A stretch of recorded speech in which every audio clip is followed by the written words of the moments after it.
ফোনটা রেখে রূপম এক বিদ্রূপপূর্ণ হাসি হেসে তাকায় তার পাশের সিটে। রূপের মুখের কালো রঙের কোশেসটা পেঁচানো, হাত পা জোর করে বাঁধা রয়েছে মোটা দড়ির সাহায্যে। সে আপ্রাণ চেষ্টা করে যাচ্ছে নিজেকে ছাড়ানোর, কিন্তু অতিরিক্ত টানাটানির কারণে তার হাতে ক্ষত ছাড়া আর কিছুই হচ্ছে না।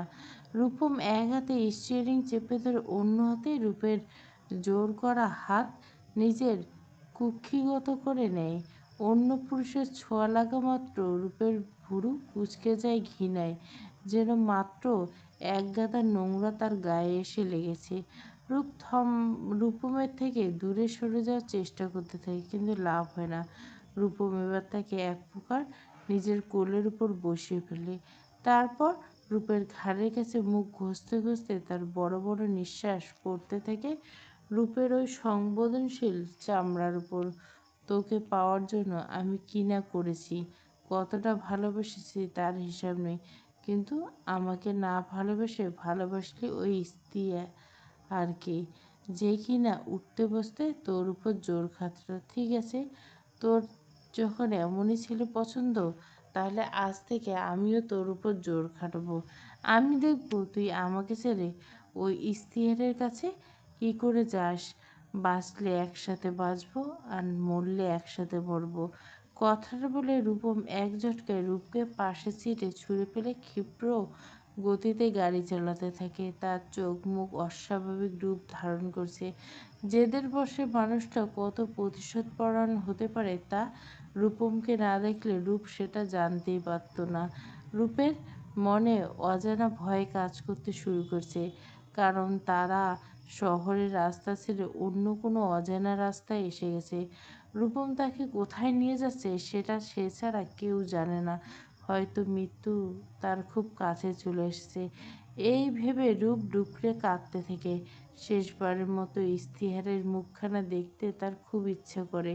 রূপমের মুখে হাসি বেশিক্ষণ স্থায়ী হয় না। গাড়ির কাছে দিয়ে চোখ গেল, সে দেখতে পায় পেছনে থেকে এক কালো বাইক তাদের ফলো করছে। আর একটু খেয়াল করতে রূপম বুঝতে পারে এই ইস্তিহার ছাড়া আর কেউ নয়। পরনে একটা কালো কস্টিউম, কালো হেলমেট দিয়ে মুখ ঢাকা, কেবল বাজ পাখির মতো চোখ দুটো দেখা যাচ্ছে তার।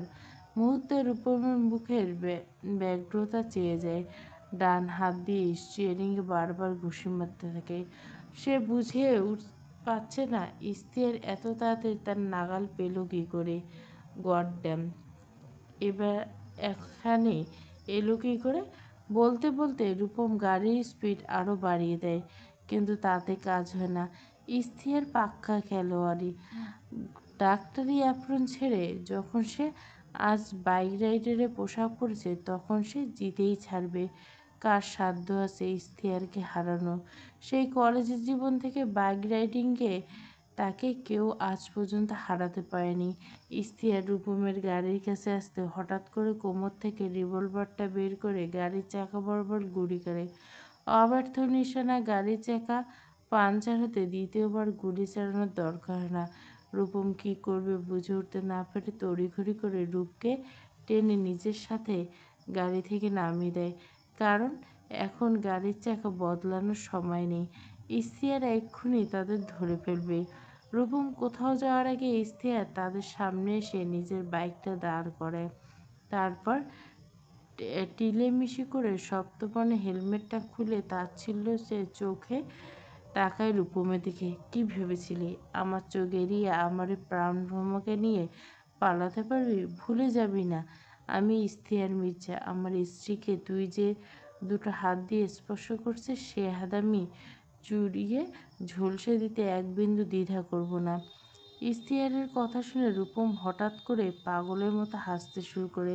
হাসির এক পর্যায়ে প্যান্টের পকেট থেকে একটা বন্দুক বের করে রূপম সোজা ঠেকিয়ে দেয় রূপের কপালে।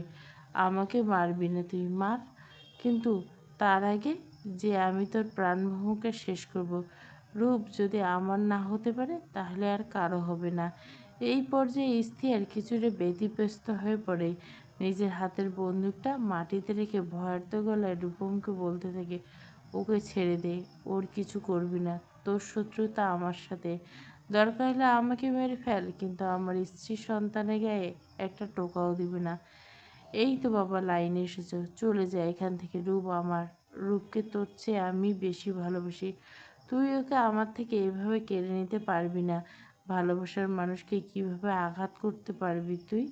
কষ্ট হবে না? বুক জ্বলবে না? রূপম মিস্ত্রির কথায় খেই হারিয়ে ফেলে। তার চোখে জ্বলতে থাকা প্রতিশোধের আগুন নিভে অশ্রুসিক্ত হয়ে পড়ে। তার চেয়ে বেশি আমার কষ্ট হবে, কিন্তু আমার পক্ষে ওকে তোর পাশে দেখাটা আরও বেশি কষ্টকর। তার চেয়ে মরে যাওয়াই ভালো। পারাপারে না হয় ওকে নিজের করে নেব। এত পাপ করার পর ভাবছিস ওকে তুই পাবি? রূপ আমার অর্ধাঙ্গিনী। তোর শরীরে লেপ্টে আছে আমার অস্তিত্ব। ও এই দুনিয়ায়, ও আমার। পরাপরে আমারই থাকবে। কথাটা বলা শেষ হতে না হতে একটু দূর থেকে একটা ধারালো ছুরি ছুটে আসে রূপমের দিকে।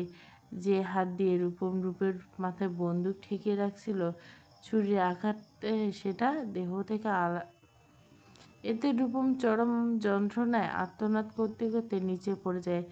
স্ত্রী সুযোগ বুঝে মাটি থেকে নিজের বন্দুকটা হাতে নিয়ে পরপর দুটো গুলি করে রূপমকে সেখানে শেষ করে দেয়। রূপ দূরে আদনানকে দাঁড়িয়ে থাকতে দেখে বুঝতে পারে সেই ছুরিটা ছিল। স্ত্রী রূপমকে কথার জালে ফাঁসিয়ে তার দৃষ্টি থেকে আদনানকে আড়ালে করে রাখে, যেন সে ঠিক সময়ে আসল কোপটা মারতে পারে। স্ত্রী পরম যত্নে রূপের বাঁধন খুলে দিয়ে রূপ স্ত্রীকে শক্ত করে জড়িয়ে ধরে শব্দ করে কেঁদে দেয়।